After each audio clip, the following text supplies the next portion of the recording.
Bem, dentro desse pensamento, dentro dessa reflexão, que a ceia não salva, nem vivos, que dirá mortos, um morto, ele pode fazer o autoexame que a palavra de Deus nos ensina, ele pode examinar-se a si mesmo, né?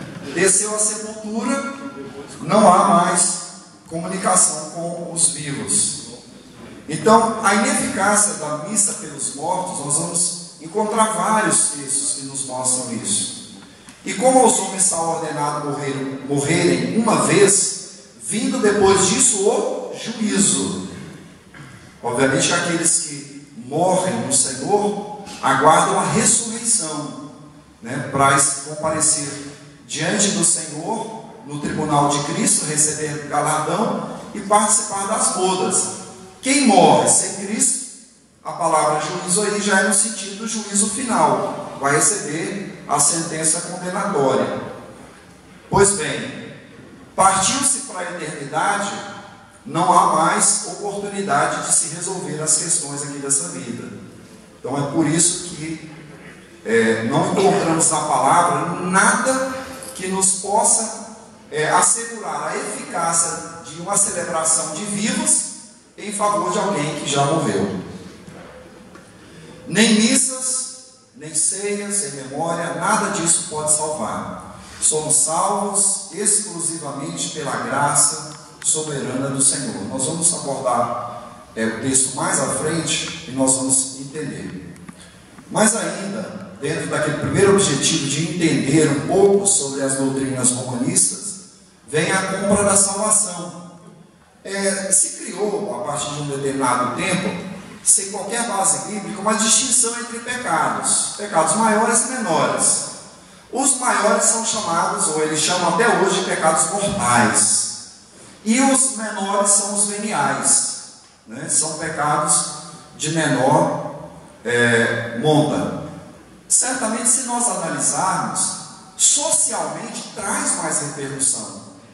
Um pecado de assassinato é muito mais grave fisicamente, né, em relação à vítima, do que uma mentira, do que um falso testemunho, que você vai atingir um outro bem, que é a honra da pessoa, que é a integridade moral da pessoa. Você atinge um bem diferente. Porém, diante de Deus, todos esses pecados estão em igual nível. Todos eles são pecados diante de Deus. Mas por que dessa distinção? Porque com o tempo difundiu-se uma crença geral de que o sacrifício de Cristo ele seria reservado exclusivamente para aqueles pecados graves: assassinato, roubo, adultério, infanticídio, feitiçaria e vários outros. A lista aí não é exaustiva, não termina aí. Tem outros pecados considerados graves ou pecados mortais. E aqueles veniais de menor gravidade, ou pecados chamados menores, eles poderiam ser expiados pelo próprio pecador. Olha aqui que absurdo, você minimizar a eficácia da obra redentora de Cristo e, em outras palavras, você está dizendo assim: Cristo, deixa comigo, é um pecadinho, eu resolvo, eu tiro essa culpa de sobre mim. Olha onde chega o absurdo quando se distancia da palavra de Deus. Aí a introdução dos flagelos, aí a introdução de você pagar uma penitência. Então eles acreditavam que, cumprindo essa comissão recebida na confissão pela prática de boas obras, jejuns, dar esmola, sustentar o clero, fazer as rezas, as orações, isso podia apagar, tirar os pecados veniais. Então, cria-se uma dependência de quem estipula a pena. É algo muito subjetivo, porque como que a pessoa vai criar um padrão correto para estipular uma pena proporcional para cada pessoa? É impossível. Então é muito subjetiva tanto a avaliação do pecado, se é venial ou não, porque uma mentira, por exemplo, que for proferida contra muitas pessoas, ela pode ter uma repercussão social gravíssima. E é subjetivo também do ponto de vista de quem aplica a punição. Não, você faça tanta reza assim que está apagado. Então veja os absurdos. Se você for refletir mais, você vai encontrar outras incoerências. Mas vamos ficar com essa. Não existe base bíblica para a distinção de pecados. Tudo é transgressão. Tudo é violação dos preceitos do Senhor. Tudo é fugir da direção para a qual o Senhor quer que nós caminhemos. Para a santificação, para a separação. Abandonar todo tipo de iniquidade, injustiça. Enfim, tudo aquilo iniquidade, tudo aquilo que afasta o homem de Deus. E originou então daí as doutrinas de penitência, né, como já foi mencionado, e da confissão auricular, porque precisava dizer para o sacerdote e ele estipular a reprimenda. Com essa confissão, o sacerdote, além de dar o perdão, que é outro absurdo que se instituiu, porque quem é um homem pecador que tem poder para perdoar pecados? Sem derramamento de sangue não há remissão. O sacerdote morreu, deu sua vida? Não deu. Então, quem é ele para perdoar pecados? Está também tirando, minimizando ou negando a eficácia do sacrifício de Cristo, que é suficiente para nos perdoar de todos os pecados, não somente os nossos, mas do mundo inteiro, como fala lá em 1 João 2, do mundo inteiro, e não tem distinção. Só que ele dava o perdão verbal e impunha uma penitência, conforme a avaliação dele. Se fosse um sujeito bem rigoroso, mandava rezar 30, né? Se fosse um sujeito mais grande, não, reza 3, está tudo resolvido.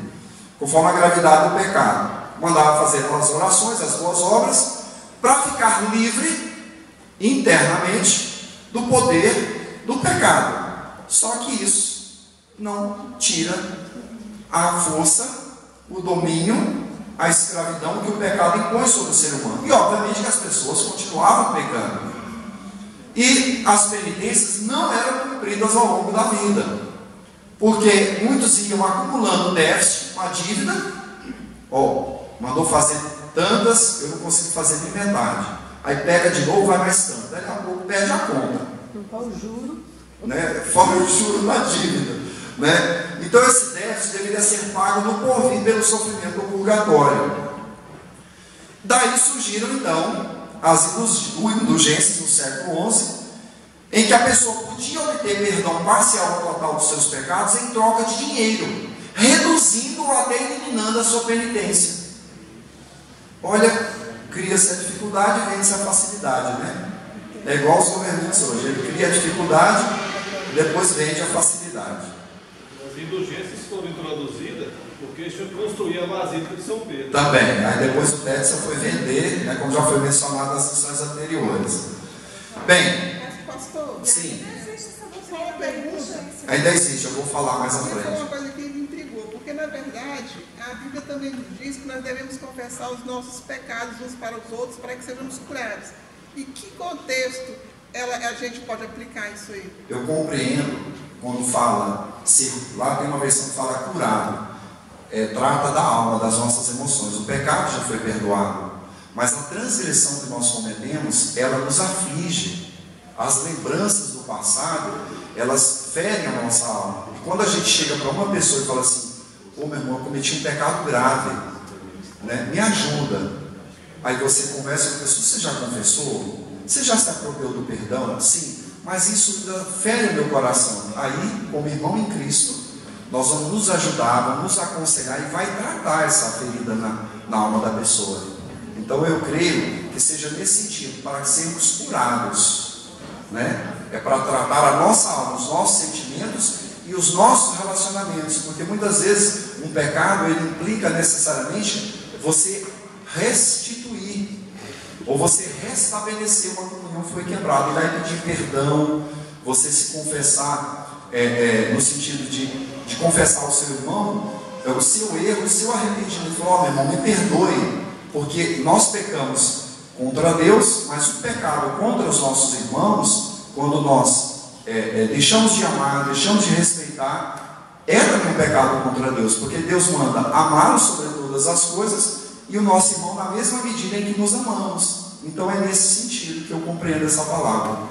Mateus 18 mostra 3 instâncias.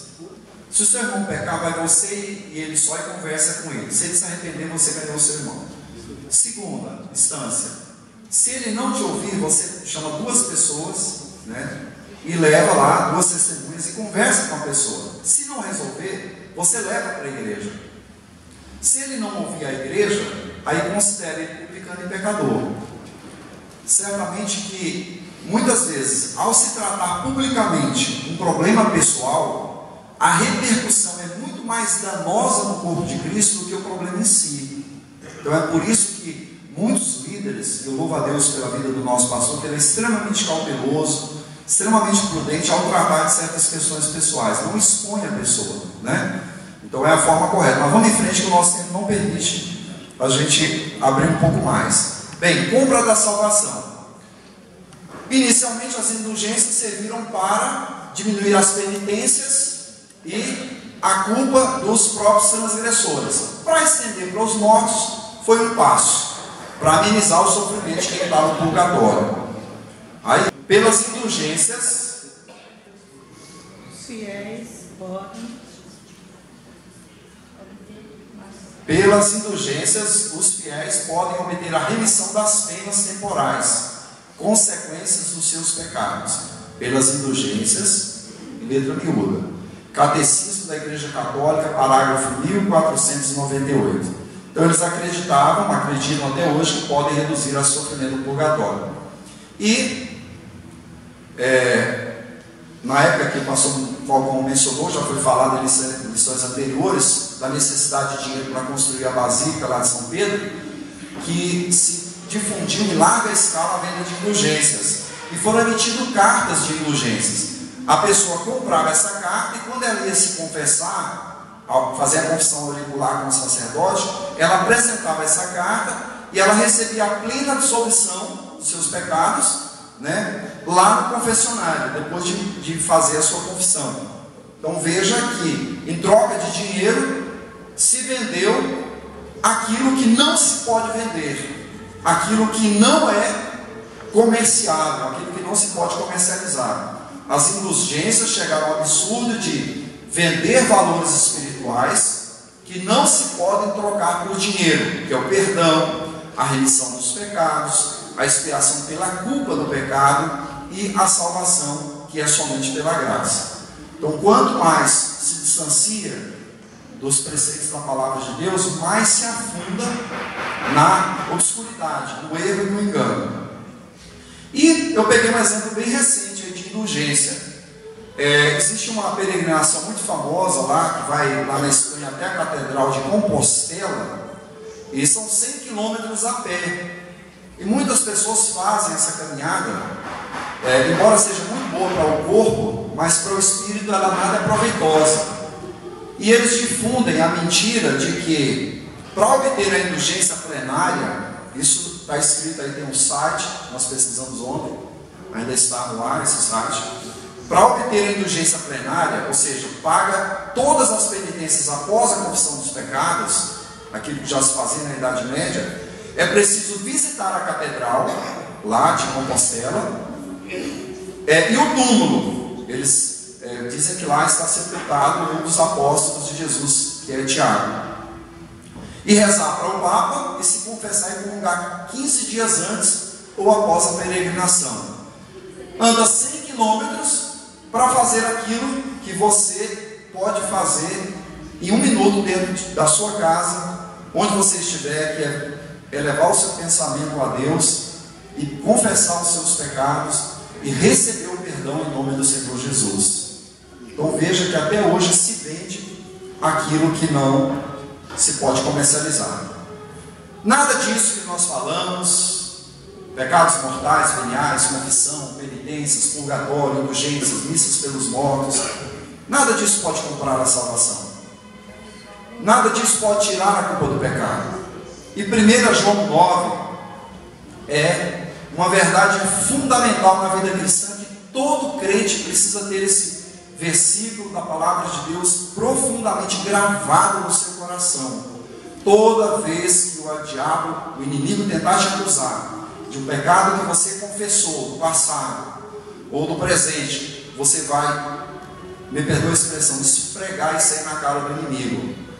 Olha, se confessarmos quem? Nós os vivos.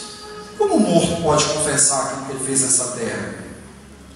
Se confessarmos nossos pecados, Ele, o Senhor Jesus Cristo, Ele, o único, é fiel, Ele é justo, Ele é a verdadeira justiça, Ele sabe das nossas limitações, e Ele pode nos perdoar de todos os pecados.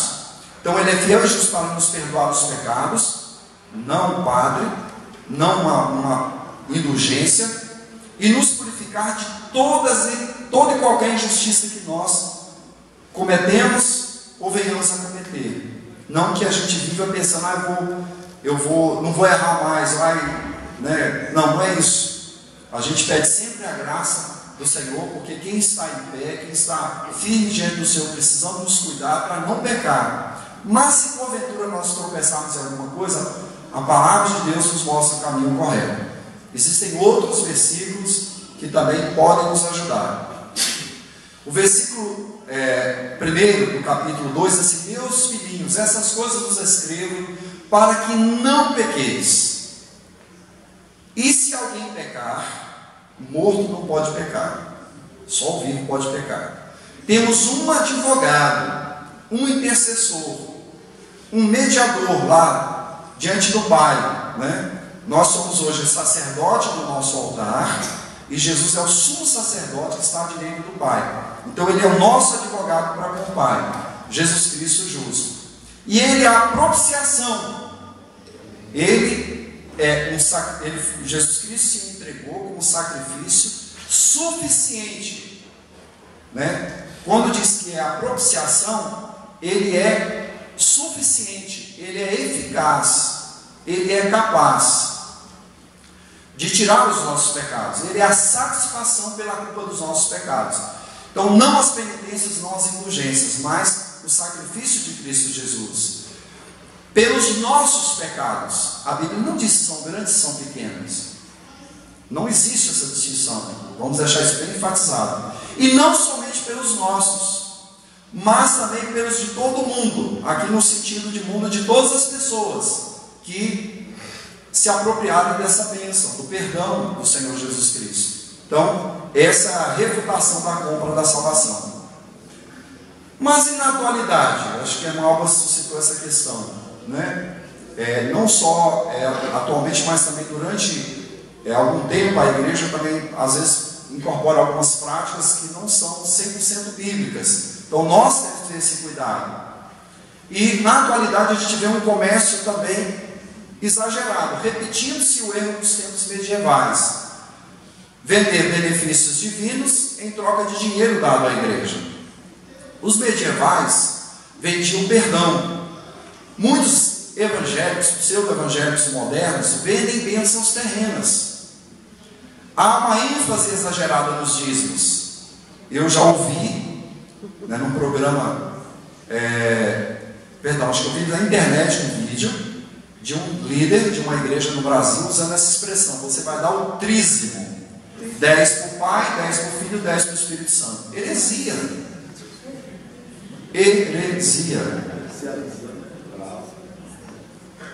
O dízimo é dízimo. Nem um dízimo é maior do que o outro. Ele é a 10ª parte daquilo que você ganha. Todos nós damos um dízimo ao Senhor do mesmo tamanho diante dos olhos do Senhor.